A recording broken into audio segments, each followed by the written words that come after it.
Ok, bonjour les amis. Eh bien, vous êtes sur HH Motorsport TV. Bonjour à tous. Aujourd'hui, le vlog, ça va être en Toyota Supra Turbo. A tout de suite.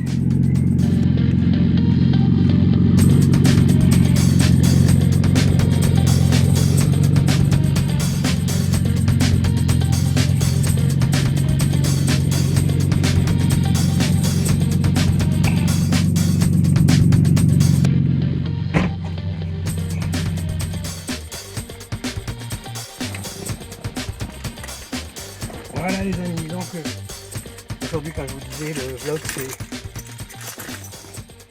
ça va se passer dans une Toyota Supra Turbo. On va la mettre en route.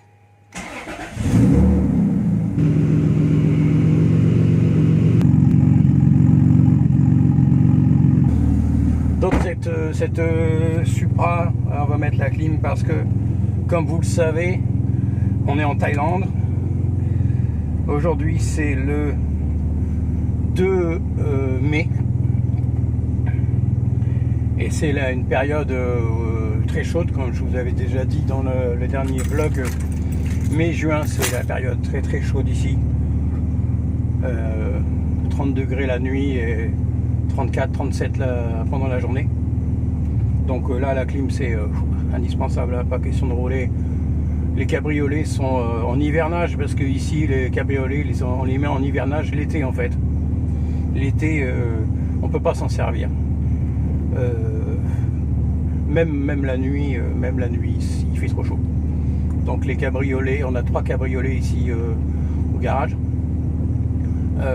Ils sont en hivernage, hein. Il y a 2 BMW série 3 et une Lotus Elan que je vous montrerai dans un prochain vlog bien sûr. Bon, j'espère que vous allez tous bien, j'espère que vous êtes contents de me revoir. Moi je suis content de faire ces vidéos pour vous changer un peu les idées, comme je sais que vous êtes toujours en confinement et que beaucoup d'entre vous passent leur temps sur les réseaux sociaux à regarder un petit peu les oiseaux comme moi qui font des vidéos. Alors, je fais gaffe en sortant parce qu'elle est quand même très très large cette voiture. C'est une voiture que j'aime beaucoup. Bizarrement, parce que je suis pas très japonaise et je suis plus italienne, anglaise. Je trouve que les japonaises manquent de notoriété et manquent d'esprit. Mais c'est vrai que la Supra, c'est une voiture qui me plaît bien parce que elle est quand même vachement intéressante. Excusez-moi, je fais du bruit. Pauvre le portail. Celle-ci, elle est notamment assez intéressante parce qu'elle a tout le kit carrosserie exactement le même qu'on a dans le Fast and Furious. Alors je me rappelle plus lequel. Il y a un Fast and Furious où il y a une poursuite infernale à la fin. Où il y a déjà un 355, un Ferrari 355 jaune si je me rappelle bien. Et je crois que c'est dans cet épisode qu'il y a cette Supra là. Je me rappelle plus. J'ai tous vu les Fast and Furious, mais bon, c'est vrai que les derniers, je trouve que c'est un petit peu trop surfait. Je préférais les tout premiers. Tout premier où il y avait l'Evo 7. L'Evo 7, alors ça c'est pareil, c'est une voiture japonaise que j'aime beaucoup. J'en ai eu 3 et je les regrette vraiment. Vraiment une voiture que je regrette et j'ai eu une Evo 7, une Evo 8 et une Evo 6. C'est une voiture vraiment très très sympa, une tenue de route exceptionnelle. Ça pousse, c'est pas trop lourd, voilà, il y a beaucoup de parties de la voiture qui sont en aluminium. Enfin, c'est technologiquement très très pointu et ça reste une berline 4 portes, 4 places avec un coffre. Voilà, une voiture qu'on peut utiliser. Et finalement, sur la route, une voiture qui consomme pas beaucoup. Dans la mesure où on est raisonnable, hein, parce que comme c'est un moteur suralimenté, dès qu'on appuie, ça va de consommation folle. Voilà, je vous emmène faire un petit tour dans cette Supra. Alors, elle fait beaucoup de bruit parce qu'il y a une ligne d'échappement complète avec une sortie énorme. Donc elle est très bruyante, on va laisser les fenêtres fermées parce que sinon on s'entend plus. Et comme je vous disais, donc elle a tout le kit carrosserie et je vous mettrai les photos, vous allez voir les photos défiler. Elle est très belle parce qu'elle a le gros aileron, elle a l'extracteur, elle a les ouïes d'extracteur, elle a les bas de caisse, elle a des roues en vin avec un gros déport chromé, enfin elle est vraiment jolie. C'est une voiture qui n'a que 44 000 km, je me rappelle plus de quelle année elle est, et c'est une voiture qui est en bel état. Et alors voilà, à conduire, la conduite, bah, c'est très très sympa parce que la position de conduite est parfaite. Il y a un tableau de bord, je vais vous mettre la vidéo de la tableau de bord, les photos. Il y a un tableau de bord d'avion parce qu'il y a une console ici qui descend, qui part, plein de petits compteurs avec des entourages chromés autour, et puis tout ça part comme ça dans un mouvement qui vient sur la console centrale. Là c'est Black Piano. Alors je sais pas si c'est d'origine, j'ai l'impression que ça a été refait. Je sais pas si d'origine c'est Black Piano comme ça, parce que l'intérieur a été refait. Ici il y a tout un cuir noir avec toutes les coutures rouges. C'est quand même assez joli. Alors avec les roues en vin, les pneus très très bas, et puis les amortisseurs, il y a des amortisseurs 5-way, je sais pas comment on dit en français. Elle est très très dure et la voiture a tendance à vraiment suivre la route. Elle suit tous les défauts de la route. Alors mécaniquement, la Supra c'est le 2G GTE, le Toyota, le 2G GTE. Donc c'est un 3 litres 6 cylindres en ligne, biturbo. Alors il y a le GTE à l'origine, il est biturbo. Alors c'est deux turbos séquentiels hein, en fait, hein. Il y a un turbo bas régime et un turbo haut régime. Souvent les types ici, parce qu'ici il y a beaucoup de Supra et il y a beaucoup de préparation sur ce moteur là. C'est un moteur qui est très très très fiable. C'est le moteur que les gens adorent pour faire du drift. Ils montent ça sur un peu tout genre de caisse. C'est un moteur qui est renommé pour le drift parce qu'il supporte les hauts régimes. Vous savez qu'en drift, souvent ils restent sur des rapports bas et des régimes très hauts pendant plusieurs minutes. Donc il faut de la puissance et il faut que ça tienne à haut régime longtemps. Et le 1G et le 2G Toyota sont des moteurs réputés pour être très costauds. Par contre, les accessoires autour, c'est pas le cas.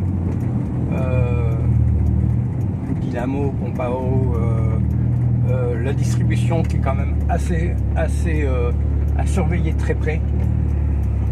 Parce que le turbo, quand le turbo enclenche, le moteur prend tellement de tours très vite que la distribution, c'est une courroie. Tendeur, il fatigue vite. Donc à surveiller. Après les allumeurs de bougies aussi qui sont positionnés directement sur les bougies, donc enclavés entre les deux rampes d'Arbacam. C'est très très très chaud.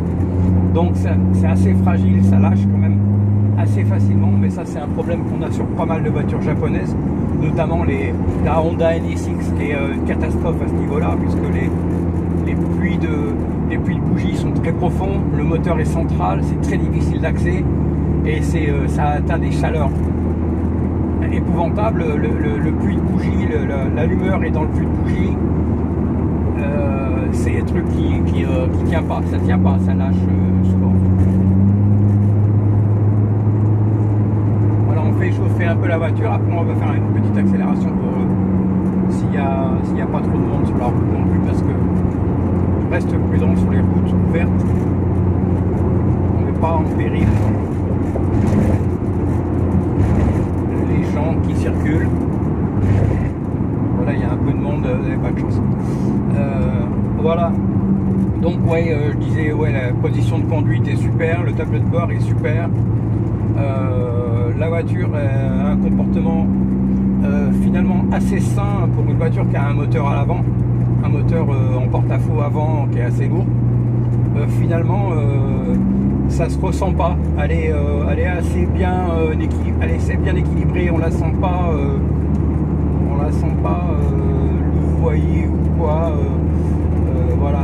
Après, bon, il faut heureusement qu'il y a un autobloquant, parce que dès que vous envoyez la sauce, ça part dans tous les sens, ça patine de peur. Hein.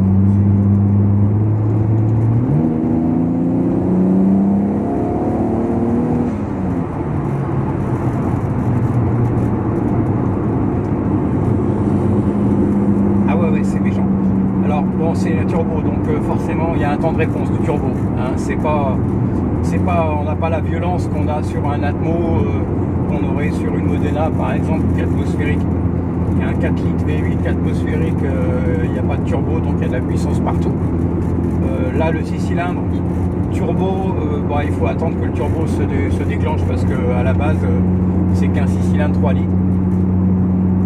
Et tant que le turbo est pas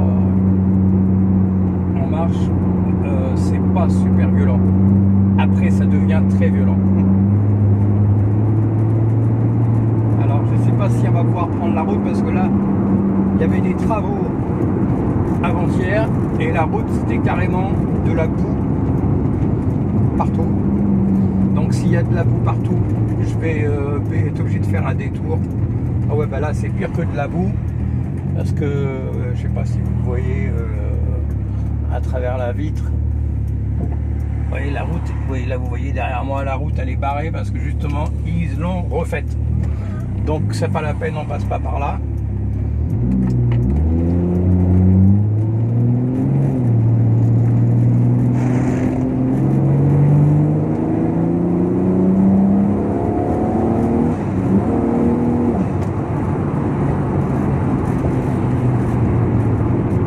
Le bruit est très sympa.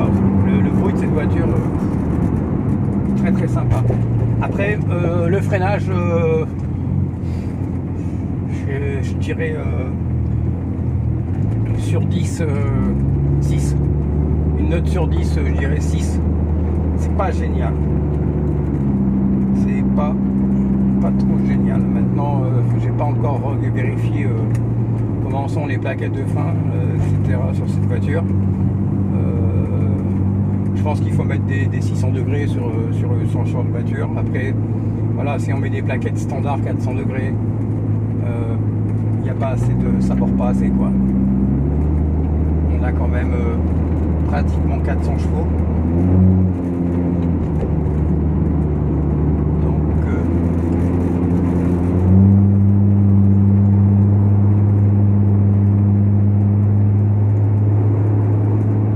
Combien la voiture pèse, mais c'est vrai que ça mériterait un peu plus de frein.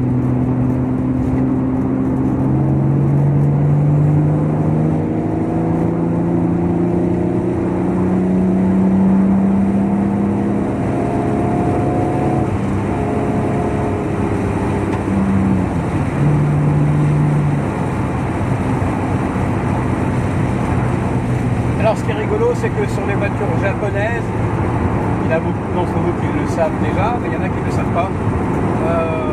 Cette voiture-là, elle a un compteur qui s'arrête, qui est gradué jusqu'à 180.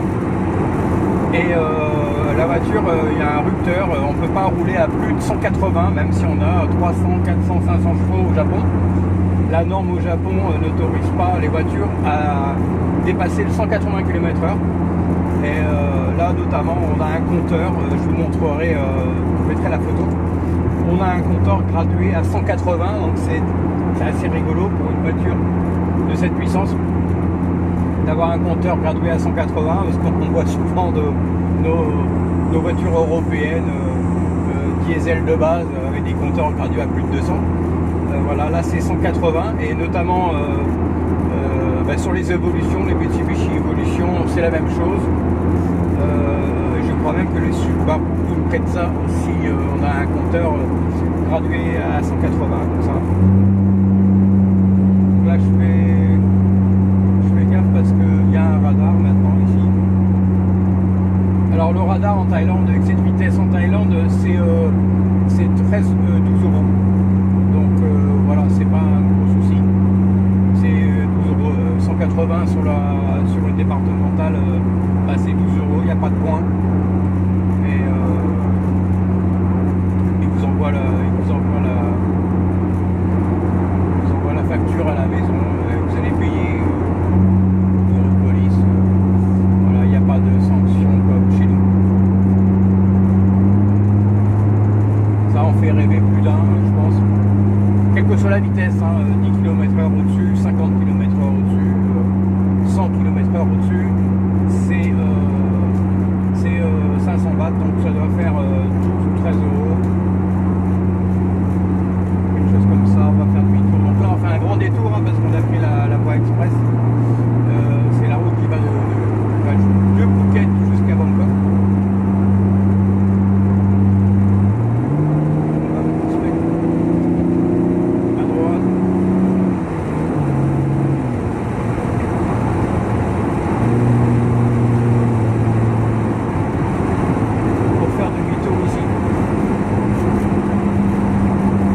Pour ceux que ça intéresse, suite au corona, je sais pas quoi là, enfin la blague qu'on nous fait vivre en ce moment, on va plus avoir le droit de sortir du département à partir de demain. Thaïlande, on va plus sortir du département. Voilà, ça glisse un peu, on accélère. Voilà, on va arriver au garage, on va poser la voiture, on va en prendre une autre. J'espère que vous allez passer un bon week-end. Là, je fais la vidéo, aujourd'hui on est samedi. Je ne vais pas la poster dans la journée parce qu'il faut faire le montage, etc. Vous savez ce que c'est quand même pas mal de boulot, c'est quand même assez long. Bon, je vais arriver là. Allez hop, on y va.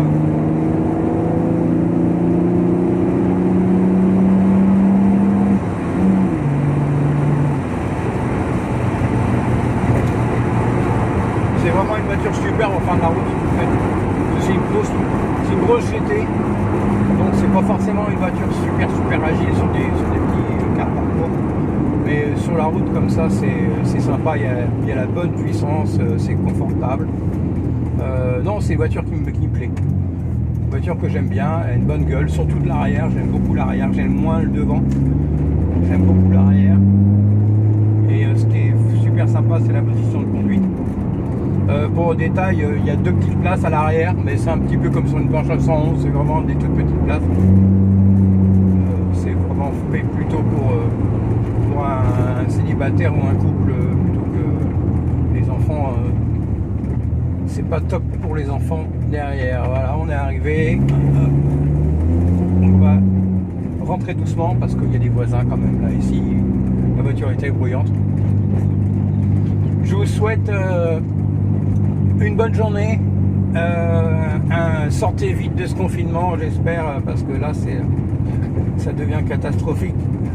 Je vous à la prochaine quoi. Je vous ferai un prochain vlog bientôt, j'espère que ça vous plaît. Mettez des commentaires, mettez un pouce, abonnez-vous parce que ça motive. C'est vachement motivant quand je vois il y a un nouvel abonné, un commentaire, je réponds à tous les commentaires. Je vous souhaite un bon week-end Soyez sages, mais pas trop. Ciao.